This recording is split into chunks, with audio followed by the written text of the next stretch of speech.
and I think that he may have kind of gotten like a little bit like of I guess gratification from the kind of hero worship that he was receiving from like offers from Hollywood, even for things like what would be by today's standards B movies. Of course, they're cult classics now. Things like The Devil's Rain and all these other things that he had involvement in. Well, he walked around with a cape. Yeah, yeah. Like he was Super Satan. Yeah, yeah, yeah. So he's you always see him. He's like, I mean, what did he ever tell you why? Well, I mean, the thing is a lot of the pictures of him where he's out in public, at least places, and wearing a cape, was essentially more or less a publicity stunt. Right. Now I know that you've, and we'll get back. I'm sorry to interrupt. No, sir. But no, because I know you kind of got more of a G.G. Allen facial hair now, but you've resembled him and you've had facial hair just like him in the past. Yeah. And you shaved your head. Yeah. Like him. And by the way, I just recently shaved my head because my friend. It suits you. That's what people tell me, right? Yeah, That's what everybody tells me. It really does. Right, right. Thank you. Ryan Talma, our friend, the comedian. Please go to his GoFundMe. You can't say that about everyone either. Not everybody has a head for it. Really? That's true. It's Is that true? I think so. Okay, good. Really. Well, I'm glad to hear that. But do you have any tips, by the way, on shaving the head? Because it's really like. Oh yeah. Well, tips. I mean, Did your grandfather like show you how to shave your head, or? That's funny, right? I'm 5 years old, shaving my head now. He didn't. I still had a little bit left up top when he died. Right. And then, but then after he died, I saw the inevitable coming. The inevitable sort of hereditary hair loss. Oh, is that what? Heading my way. Okay. Heading, no pun intended. Yeah, and it skips a generation. And then I I said to myself, well, I'm sort of picking up in his absence in some respects, so it wouldn't hurt to sort of fashion myself in a manner similar to him, so that people recognize me or make sort of that connection that way. Right, because I got a full head of hair, but people like all my bald friends are like, hey, welcome to the club. I'm like, I'm not in the club. I can just grow it out. But Sharon thinks I look wonderful in a wig. Really? Yeah. What you guys do in your business, but to go back even before you were born, it was Anton LaVey was very much a celebrity. Yeah, yeah. Apparently, there's a rumor that he dated Jayne Mansfield. There's that famous picture with them. There's actually a lot of famous pictures of him with Jayne because they were pretty close friends for over a year. There's like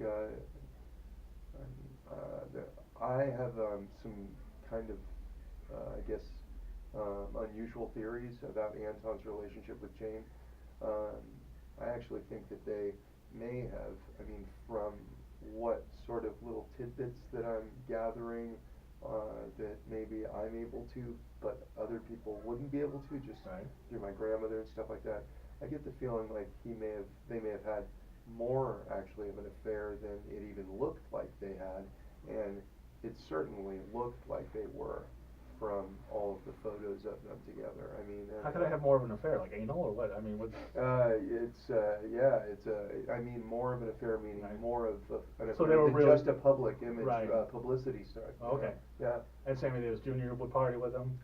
Yeah, Sammy was in San Francisco shooting this movie that's another sort of underground, like sleeper cult classic called Poor Devil, where he played opposite Christopher Lee, who played Lucifer or Satan or something in the film, and Sammy's part was where they were in San Francisco, and he was playing this sort of Faustian role, like a tongue-in-cheek Faust type thing. This sounds cool. I gotta check this out. out. It's really, really cool. Sammy Davis Jr. and Christopher Lee in a movie. That's fucking. I know Christopher Lee is so amazing. In a satanic movie. In a satanic movie. That's super fucking cool, badass. right? Super cool. It's called Poor Devil. And I guess he was doing research or. And what happened is.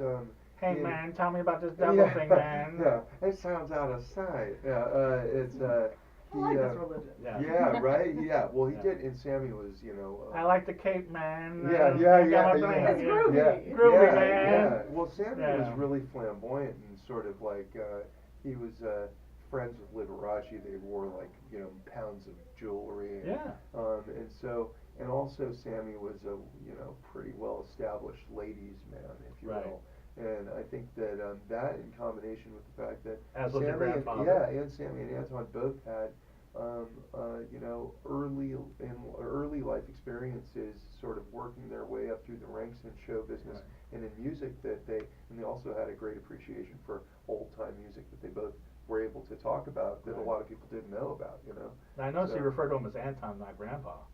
Is there a Well, reason, or? well, I guess it just depends on the context. Yeah, Right. I mean, in a situation like this, setting like this, rather, it's you know. Because I know Hannah's got the most adorable grandpa. Yeah, everybody calls him Grandpa though. Yeah. He's been coined Grandpa. And my both my grandfathers passed away when I was a little kid, so I never really had a grandpa. My grandmothers had you know, boyfriends and things. Yeah. But what was it like to have? It was. I mean, it's like Grandpa Munster in a lot of ways. I mean, especially. You had a black house. Yeah, and when Nicholas Schreck hooked up with Xena, he was very Frankenstein-esque too, especially with missing. Xena's your mother. Yeah, missing an ear, you know, only adds to the sort of Frankenstein monster quality. I don't know much about him. He's missing an ear. Yeah. Did he cut it off like Van Gogh style? No. It's some sort of tragic accident. Like Wasn't a ritual or? No, if anything, it was kind of like it was something that I think he may have had coming to him because he was kind of going out like leaving sort of you know anti-gay propaganda leaflets on car windows in SF or LA during like a AIDS march type thing or something like that. And some guys apparently started chasing after him and his friend that were doing this, and they were basically being assholes doing this in the first place. And Nicholas remembered the story, or would tell people the story that one of these guys like sliced his ear off with a blade. And you know, I even remember when I was a kid hearing the story, thinking to myself, you know, that it doesn't really sound likely that these guys that at a AIDS, you know, parade would be like, you know, knife wielding. Really, but you never know. Yeah, but it could be Silverlake. I mean, well, that can happen. It only takes 6 pounds of pressure to bite off a human ear. Well, it's even less so when it turns out that it was the door jamb of a taxi cab that they jumped into that they were fleeing the scene from, and he left it behind him. Yeah, ripped it off in the car door. And yeah. And that was your stepfather, or so to speak. Yeah, my godfather, Kenneth Anger, the underground filmmaker, he nicknamed my stepfather Mr. Potato Head. Right. Yeah. That's funny, and that's it's fucked up, but it's funny. Hey, this show we love fucked up and funny, and Kenneth Anger wrote Hollywood Babylon. Yeah, really, sort of like a underground film icon pioneer. Right. So, growing up as a kid, did you grow up in the house? Yes, I did. In the Black House. I was brought home from the hospital to the Black House. First 5 years of my life were spent there, and then again off and on through for another few years. Then moved to LA with my parents, and then to Vienna, Austria, and when you say your parents, there's still a mystery who your father is. Yeah. Nobody knows. No one knows. Right. Not even you? No. Wow. There's been speculation. I'm not going to repeat some speculation because I saw something. You were a little angry at somebody who thought. Yeah. There's a wild rumor that your grandfather was. There's other wild rumors that other people are. Yeah, my grandfather's my father. Yeah. Which I mean, knowing, put it this way, with my grandfather and all the wild stuff going on back then, like there was no shortage of pussy, so. That's true. That's why if it were true, which you know, I can't say that it isn't, but I don't think it is. Okay. But I think that I'd probably be smarter if it were. Oh, okay. That's fair enough. Probably be more successful if it had been true. Like I went to Catholic school, and when I was like trying to find myself, and I'm looking at everything, I'm looking at Buddhism, and actually the one thing that I did really. I read the Satanic Bible, and the one thing that I was like, this is really what's up. Like, and it's not hurting people. It's not about hurting people. It's not about hurting yourself. It's kind of being a hedon. It's a little bit being a hedonist, living how you want to live and taking care. And that's what I heard. And live and let live. And live and let live, and don't, as long as you're not hurting people. And I was like, I'm like, we don't need Christ. We need Satan in our lives. Right? Fuck that shit. You know, it's like we take care. Is that your interpretation of Satanism? That's a great response to Satanism. That's like that. I think that's what we want as Satanists, for people to get that. Right. Well, then I heard that's why your grandmother really did leave it, because it became a blood. It was like ritualistic and very. Two things happened. People started. The dark side. Yeah, people started like interpreting things that my grandfather wrote that were kind of like borderline